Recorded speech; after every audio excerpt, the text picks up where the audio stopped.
Alors, chapitre 5 sur l'art des polygones. A. Les polygones réguliers et leurs angles.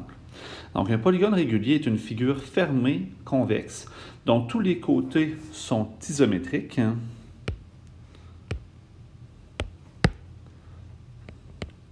Isométriques. Et dont tous les angles sont également isométriques. Les noms des principaux polygones réguliers. Donc, on va commencer par ceux que vous connaissez déjà.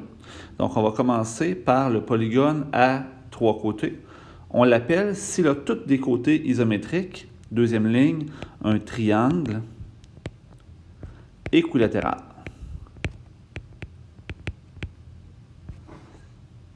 Cependant, son nom pour ses côtés, parce que quand on dit triangle, on dit qu'il a trois angles, mais nous, ce qu'on veut dire, c'est qu'il a trois côtés. On parle alors d'un trigone.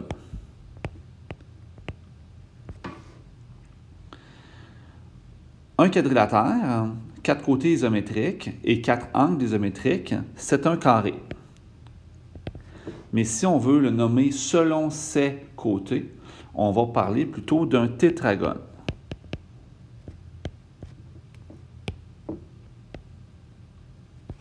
Qui est son nom que je veux que vous reteniez. Donc, trigone, tétragone. On tombe à 5 côtés. Donc, à 5 côtés, on parle d'un pentagone. Pour 6 côtés, on parle d'un hexagone.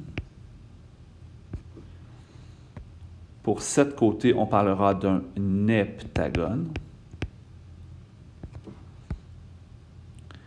Pour 8 côtés, c'est un octogone. Pour 9 côtés, donc ça, c'en est un qui est difficile, hein, c'est énéagone. Énéagone. 10 côtés, la plupart savent que c'est un décagone.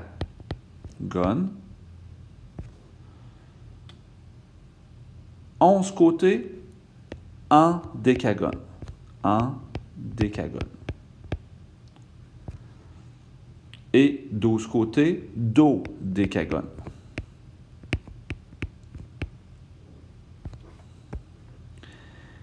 Ces noms-là, vous devez les apprendre par cœur. Donc, vous devez savoir de 3 à 12 côtés, bien orthographiés. Les autres, de 13 à 20 côtés, je peux les utiliser en exercice, mais ils ne seront pas en évaluation. Mais dans les exercices, pour me donner de la diversité, je vais les utiliser. Donc, les noms pour de 13 à 20 côtés.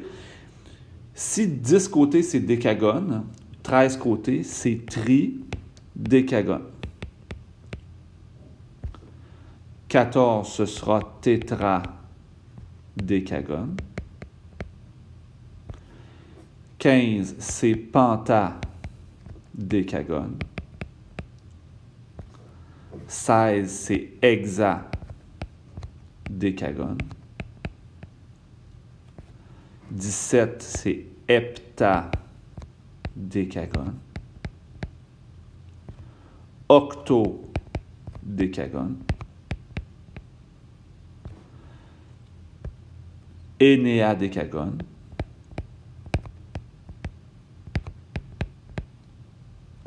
Et icosagone pour 20 côtés. Donc, je vous rappelle que de 13 à 20 côtés, vous devez pouvoir les utiliser. Si jamais ils sont en exercice, vous vous référez à vos notes de cours, ils ne seront pas en examen. Deuxième partie, les angles dans des polygones réguliers. Donc, pour les exercices, dans d'autres chapitres aussi, ainsi que pour tracer les polygones réguliers, on doit connaître les mesures d'angle au centre et angle intérieur. Donc, qu'est-ce que l'angle au centre? Mon angle au centre, si je sépare mon polygone régulier en triangles isométriques concentriques, c'est la mesure des angles qui entourent le centre. Donc, si je prends ici mon octogone, pour exemple, et que je le sépare en pointe de tarte, comme ça, tous mes triangles vont se rencontrer en un point que je pourrais appeler le centre, même si le centre s'appliquerait plutôt à un cercle. Donc, tout ça se rencontre Et ces angles-là ici, tous ces angles-là qui sont tous isométriques, c'est ça que j'appelle mon angle au centre. Donc, c'est ça que je cherche. Bien, comme un tour complet, c'est 360 degrés, tout ce que j'ai à faire, c'est de diviser 360 degrés par le nombre de côtés. Donc, la formule, c'est 360 divisé par n. Et tu te notes que n, c'est le nombre de côtés. Donc, dans mon exemple, 360 divisé par 8, ça donne 45 degrés. Donc, l'angle au centre ici vaut 45 degrés.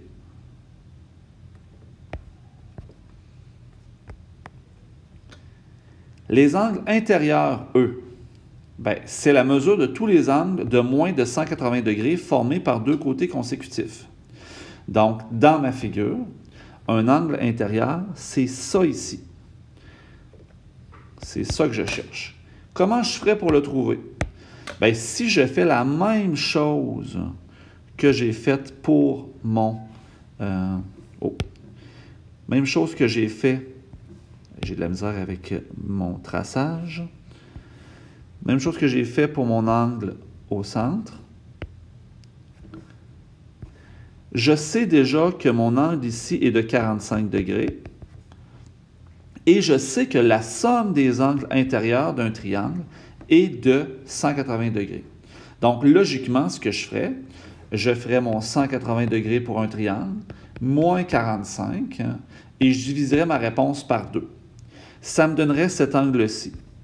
Et comme ça me prend deux angles pour former l'angle que je cherche, qui est un angle intérieur, finalement, le diviser par 2 n'a pas sa raison d'être. Donc, vous ne notez pas ça. Je vais reculer un petit peu dans le temps.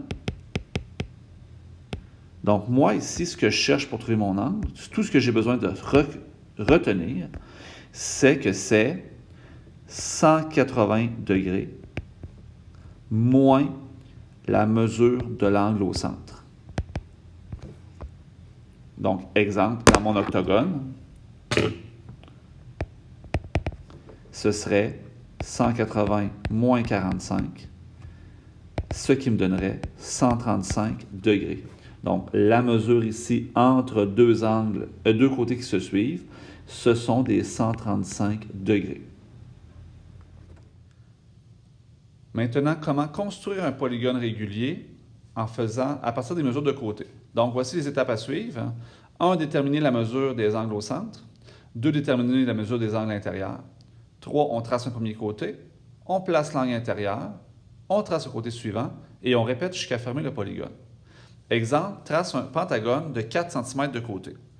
Première étape, je vais trouver mes mesures d'angle. Donc, première étape, mesure de l'angle au centre.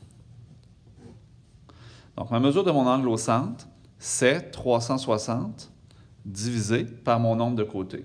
Et dans ce cas-ci, j'ai 5 côtés pour un pentagone. 360 divisé par 5 me donne 72 degrés. Deuxième étape, mesure de l'angle intérieur. C'est 180 moins mon angle au centre, qui vaut 72, ce qui me donne 108 degrés. Cet angle-là de 108 degrés, c'est ce qui va me servir à tracer mon pentagone. Pour tracer mon pentagone, qu'est-ce que je fais? Donc, première des choses, je trace un premier côté. Dans ma question, on me dit côté de 4 cm. Donc, je m'installe dans mon espace le plus bas possible et je trace un premier côté d'une longueur très précise de 4 cm. Je peux indiquer tout de suite que c'est 4 cm. Ensuite, qu'est-ce que je fais avec mon 4 cm? Je prends mon rapporteur d'angle. Donc, je vais placer mon rapporteur d'angle, le centre du rapporteur sur mon côté droit. Et là, vous allez voir sur votre rapporteur d'angle, dépendamment du rapporteur que vous avez, ici, mon 0 est à l'extérieur et je dois tracer un angle de 108 degrés. 108, c'est un angle obtus. Je pars du 0 sur cette échelle-là et je me rends jusqu'à 108 qui est ici.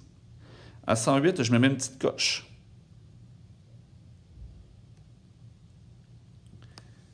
et je tasse mon rapporteur. Et mon côté va être ici. Mais mon côté doit avoir une longueur de 4 cm. Donc, je place ma règle. Je mets mon côté qui doit mesurer 4 cm. Donc, si je me rends jusqu'à la petite coche, c'est trop loin dans mon cas. Donc, je trace mon 4 cm.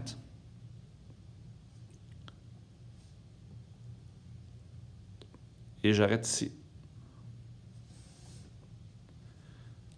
J'indique que j'avais 108 degrés et que j'ai encore 4 cm. De ce point-là ici, je vais partir pour tracer mon prochain angle. Donc, je tourne ma feuille. Et je me refais un autre angle de 108 degrés. 108. Je retrace mon segment qui doit mesurer 4 cm le plus précisément possible. Ici, j'ai un stylo. C'est sincèrement pas l'idéal. Vous essayez de vous organiser avec un crayon à mine ou crayon de plomb bien aiguisé. Et je m'enligne un 4 cm. Vous n'êtes pas obligé d'indiquer toutes vos mesures. Je continue de là. Je repars à un autre angle.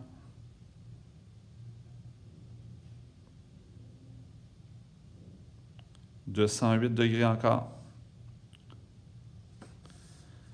Et je tourne encore et je trace avec ma règle.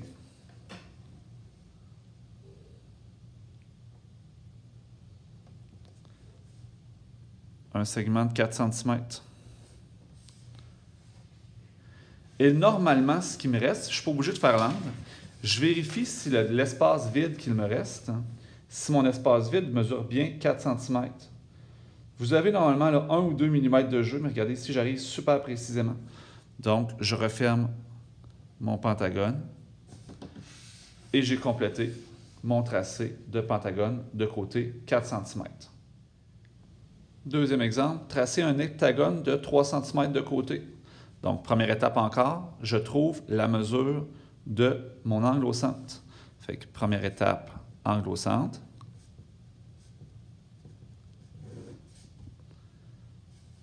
Je fais 360 divisé par 7 côtés, ce qui va me donner 51,428, etc. Je l'arrondis au centième, 51,43 degrés. Je peux mettre mon égal en vague pour indiquer que c'est une approximation que j'ai arrondie. Deuxième étape, je trouve mon angle intérieur. Je fais 180 degrés moins mon angle que je viens de trouver,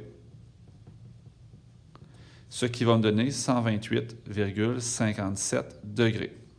J'ai arrondi, donc je peux encore mettre mon égal en vague, mais de toute façon, vous allez devoir tracer cet angle-là de 128,57 degrés. On sait qu'on n'est pas si précis que ça, donc on va essayer de viser entre le 128 et le 129 degrés. C'est pas mal le maximum que je peux faire, et même là, je ne suis pas super précis. Donc, je pars mon heptagone.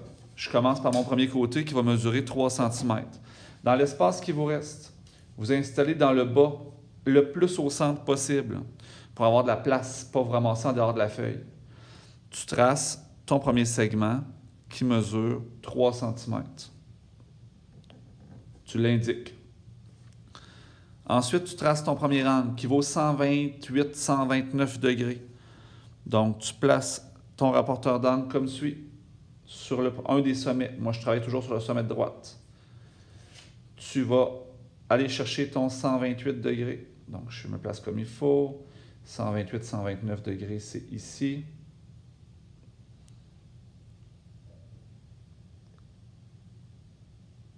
Donc, voici mon premier angle. Je vais relier avec un segment de 3 cm. Donc, je ne me rends pas jusqu'à mon point.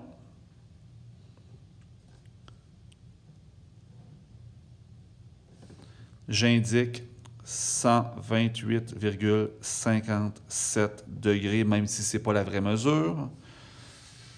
Et je repars de ce point-ci pour tracer mon deuxième angle, qui vaut encore 128,57. Donc, quelque part entre 128 et 129 degrés. J'installe mon rapporteur. Je vais chercher ma mesure. ici, une coche, et je me trace encore un segment de 3 cm.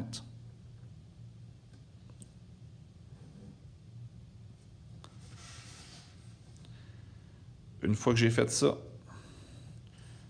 je me replace, je reprends mon rapporteur d'angle, je refais encore un autre angle de 128, 129 degrés.